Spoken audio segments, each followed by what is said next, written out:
This is something I call the true history of epsilon and delta proofs with Socrates and Amphibianes. You will play the part of Socrates.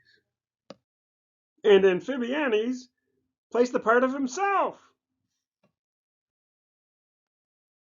Through painstaking research, I have traced the beginnings of epsilon and delta proofs to ancient Greece.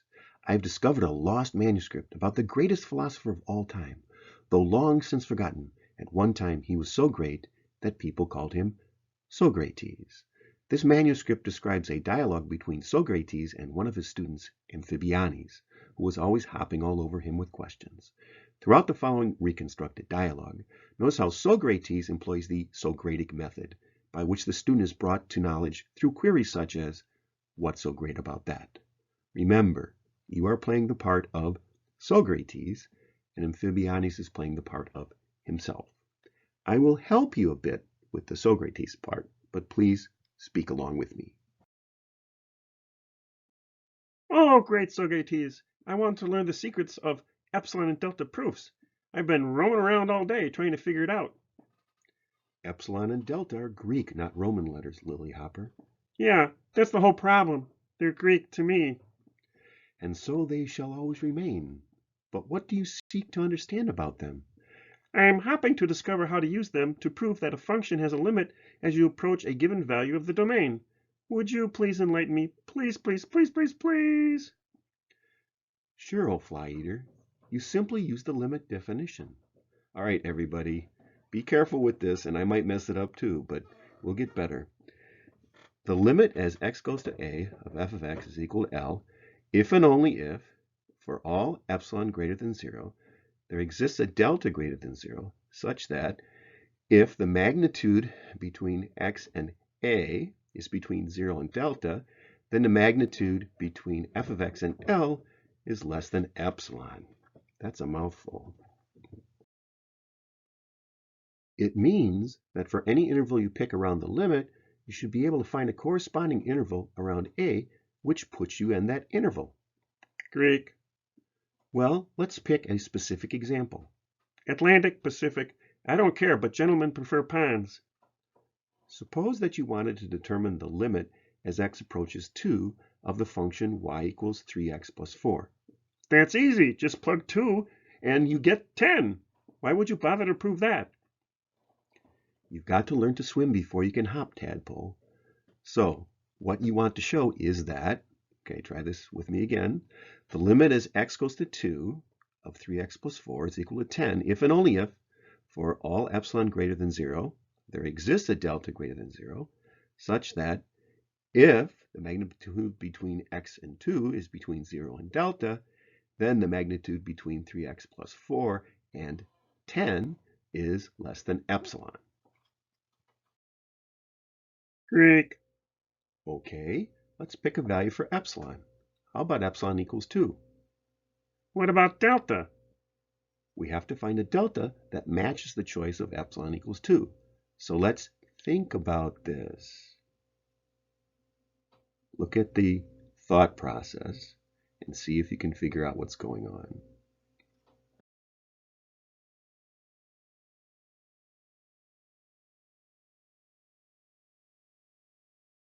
How do we find the delta for epsilon equals 2? If the magnitude between x and 2 is between 0 and delta, then the magnitude between 3x plus 4 and 10 has to be less than 2, so do some scratch work.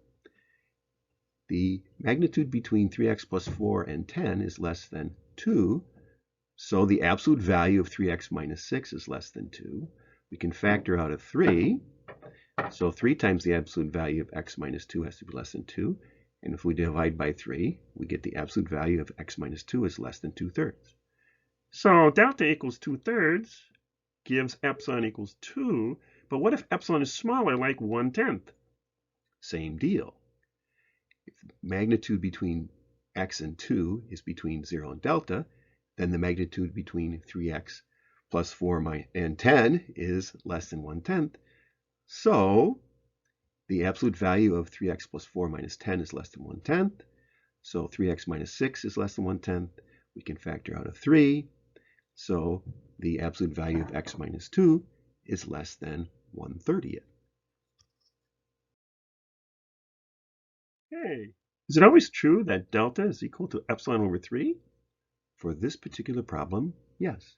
Why? Same deal.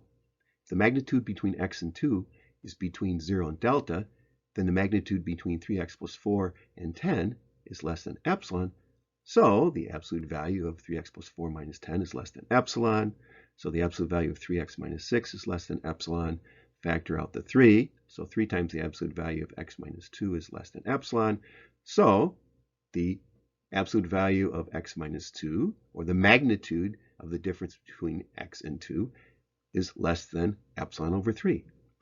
Okay, I can follow the algebra, but what does it mean? Simple. That if you give me any interval around the limit 10, I can find a corresponding interval around 2 from whence it comes.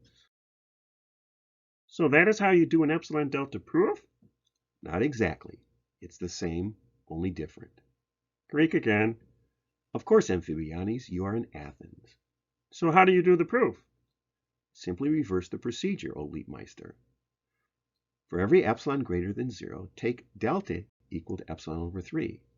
Then, the magnitude between x and 2 is between 0 and delta, which is equal to epsilon over 3. Then, the absolute value of x minus 2 is less than epsilon over 3. Multiply both sides by 3. 3 times the absolute value of x minus 2 is less than epsilon. Multiply in the absolute value. Get the absolute value of 3x minus 6 is less than epsilon. So the magnitude of the difference between 3x plus 4 and 10 is less than epsilon.